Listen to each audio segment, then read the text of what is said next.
हाय सांग माने आज तो बहुत गरम पड़ी खाइबा किसी होनी पखाड़ देखा आज दही पखाड़ पकईची दही टी ढालीदबा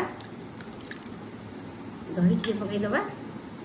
साल को बड़ी चूरा होपर पाचिला आंब तापर ये गोटे तेंतुली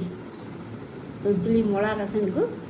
दही पखाड़ सांग तेंतुली मलाटा टे भल लगे तेंतुली मला गोटे पोटल आलू भजा आम देखा दही पखाड़ खाई दही पकईला बहुत सेंट पूरा बाहर तार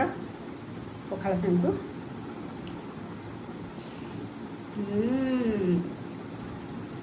बड़ी चूरा यहाँ हूँ इमली सांग को पोटल भजा